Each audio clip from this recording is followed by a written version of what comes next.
Speaker sir, the government of India has always been interested in opening an airport there in Kargil, sir, with civilian interest. We want civilians to have access to air connectivity from Kargil. And regarding this, we have been trying from our side. The administration, Ladakh administration, has identified certain sites, which is the process where they send us the sites and we do the inspection. And accordingly, Waka Kargil, Turtuk, Dikshit, Nyoma, Padum, Janskar. These are some of the sites which have been offered to us, and we have done thorough inspection, thorough site studies, surveys have been done. But after all that also, because the terrain is so challenging in Kargil, it was found to be very difficult to operate an airport from these sites. And the other option that we have is the existing Kargil airport, which is a defense airport, sir. So because we want the civilians to have access to the air services, we explored the idea of why not run the civilian aircrafts from the existing defense airport only. And that is where the International Civil Aviation Organization, ICAO, came into picture. We went to ICAO and we said, why don't you inspect this airport and let us know if there can be civil operations also, and they came into the picture. And once they also did the survey, sir, which is I think what the honorable member is also talking about, they also conducted the study and they also said that it is very difficult to run from here, which is for the narrow body aircrafts, which are A320 and B737. These aircrafts can't run from there. But we are in the interest that the airport should run, the civil airport should run. So, and we have put it under the RCS scheme also, sir. We have been trying more and more with the airlines also to run specific routes. But the challenge here is that with the existing airport, even if it is defense, if you want to run civilian aircrafts, we can only run 19-seater aircrafts. So we will work out with the airlines, sir. It is there under the RCS scheme also. 9.2 crore rupees have also been sanctioned.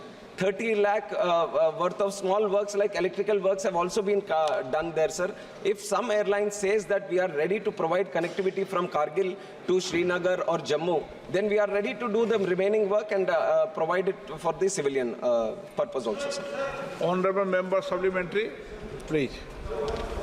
Sir ये उड़ान scheme में 2 बार इसको minute बैठिए। माननीय आप सब नए सदस्य भी आए, हमें सदन का डिसिप्लिन मेंटेन करना चाहिए। आप सप्लीमेंट्री पूछें, उसके बाद आपको देंगे। सर ये एयरपोर्ट मेरे ख्याल से डिफेंस का नहीं है, ये सिविल एयरपोर्ट है, ये डिफेंस को लीज पे दिया गया है। तो मेरा यही है कि उड़ान स्कीम में इस एयरपोर्ट को 2 बार शामिल करने के बावजूद अभी तक वहाँ पे कोई सिविल एयर सर्विस शुरू नहीं किया गया। क्या इस पे कोई 50-60 सीटर का जो एयरक्राफ्ट को जल्दी से शुरू करने का क्या आपका प्लान है? सर ये पहले जैसे AI के पास था, फिर because of the security aspect in Kashmir and Ladakh area, it has been handed over to defence, sir. And जो 50 सीटर की एयरक्राफ्ट की बात करें, अभी मैंने बताया सर, जो एग्जिस्टिंग कारगिल का एयरपोर्ट है, वहाँ पे जो रनवे है, वहाँ की जो टेरेन डिफिकल्टी है, लैंडिंग टेक ऑफ के जो प्रोटोकॉल्स है, उसके हिसाब से 19 सीटर एयरक्राफ्ट की हो सकता है, सर। उसी के बारे में हम एयरलाइंस के साथ भी प्रयास भी चल रहा है RCS उड़ान स्कीम के तहत। माननीय सदस्य ने कहा कि 2 बार उड़ान स्कीम है, पर हमने 3 बार भी उसको कराया, सर। और भी प्रयास करते रहेंगे कि आगे यहाँ से एक सिविलियन एयरक्राफ्ट की शुरुआत हो। ऑनरेबल मेंबर श्री मियां अल्ताफ।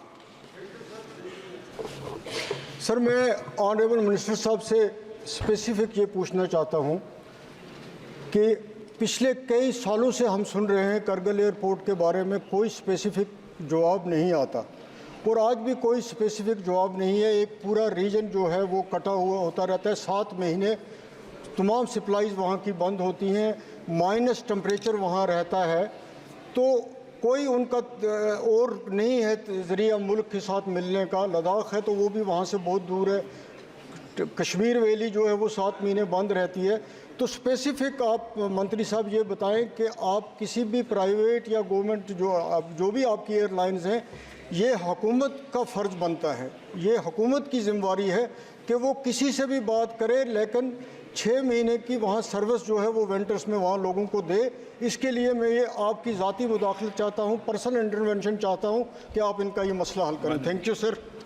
सर हम माननीय सदस्य की चैलेंज को समझ सकते हैं, और वहाँ की जो लोगों की भी जो समस्या है, जो कनेक्टिविटी का, तो वो सब समझ सकते हैं सर। उसी के तहत हमने बोला था कि हमारी तरफ से पूरी प्रयास चल रही है कि कारगिल से एक एयरक्राफ्ट की शुरुआत हो, पर ऐसा नहीं है सर कि छोटे एयर स्ट्रिप मिल जाए और बड़ा एयरक्राफ्ट वहाँ पे लैंड हो। सेफ्टी का भी इशू रहता है, तो हमें पूरा प्रोटोकॉल्स फॉलो भी करना पड़ेगा। तो उसी के तहत जो एग्जिस्टिंग एयर रनवे की जो लेंथ है वहाँ पे उसके हिसाब से 19 सीटर का ही वहाँ पे लैंडिंग या टेक ऑफ हो सकता है।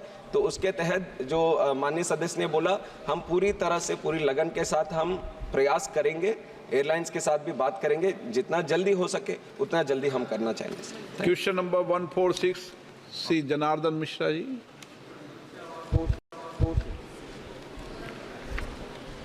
माननीय मंत्री जी।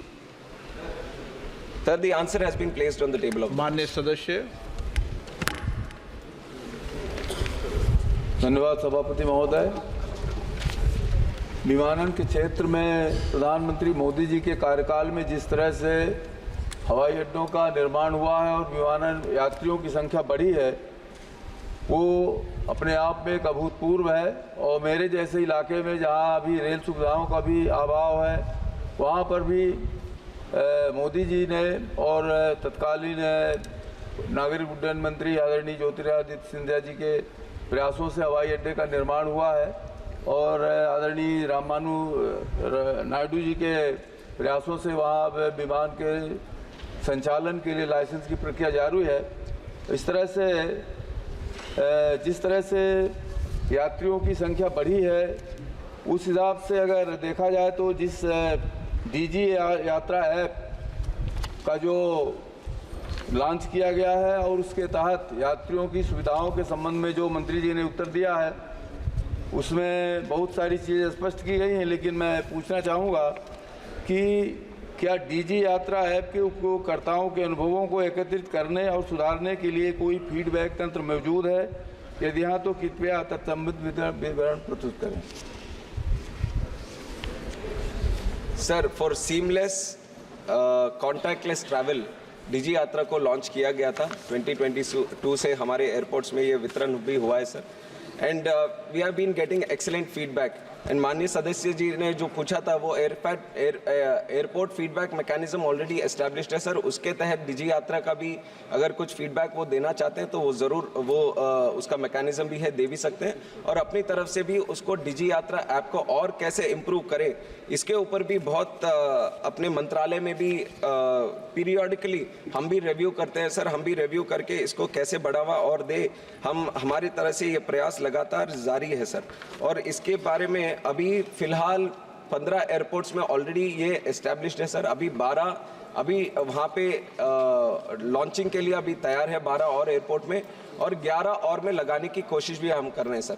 अभी जब ये पूरा डीजी यात्रा ये अराउंड 30-40 एयरपोर्ट्स में जब लग जाएगा, 90% of the population of the country or the travelers who are using the airports can use the Digi Yatra app so that they can have contactless travel at the airport, sir.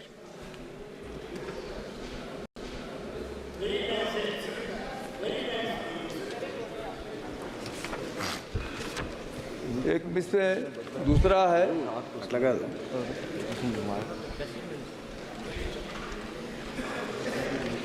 इसमें महोदय इस पंजीकरण संख्या में वृद्धि की प्रवृत्ति क्या रही है? इस संदर्भ में कोई अनुमानित डाटा अगर है तो उसका भी विवरण देने का कष्ट करेंगे। Sir, Digi Yatra, like I said, almost 15 airports we are completely using, sir.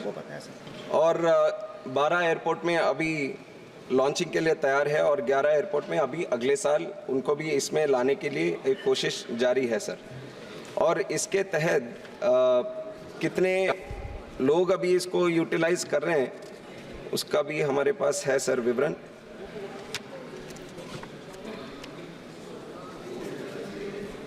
Sir, उसका मैं डेटा अभी उनको अलग से वो भेज दूं। रविंद्र शुक्ला जी। भूत अधिकार है और उसके तहत इस संसद ने एक कानून तैयार किया था। आपको याद होगा अध्यक्ष जी, इससे मैं इसी संबंधित है, इसलिए आ रहा हूं, उस पर आ रहा हूं। आपको याद होगा अध्यक्ष जी, जब कोविड का कहर था तो जुलाई 2020 से लेकर दिसंबर 2020 तक जब वैक्सीनेशन भी नहीं आई थी, इस सदन के और राज्यसभा के 30 सदस्यों ने बैठ के वो कानून तैयार किया।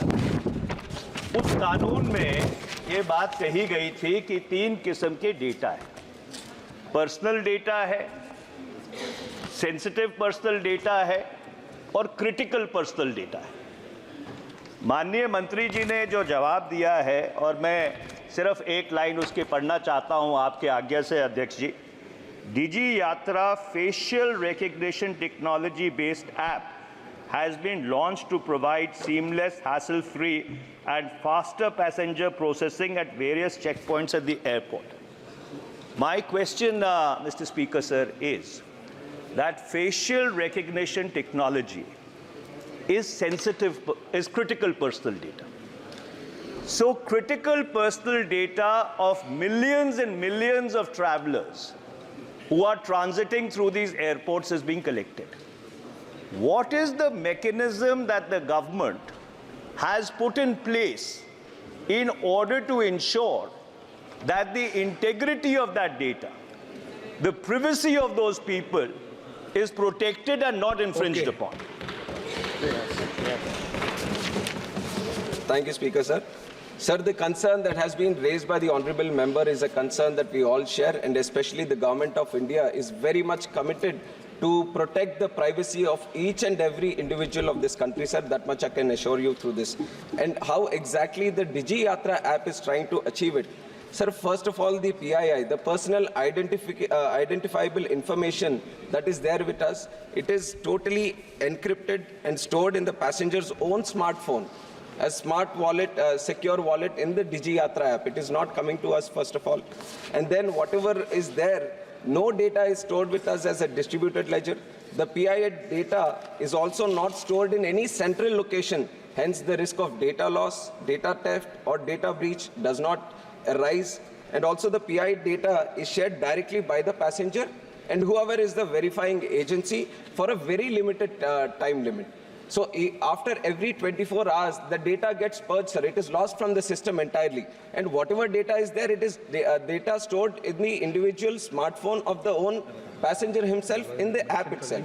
So there is no, so the verifying agency which verifies the data and only gets it. And it is an authorized agency which is enabled by the central government. It verifies and all the data gets purged after this whole process is done. So the data loss, data theft does not arise in the situation of Digi Yatra app, sir. Shrimati Supriya Sule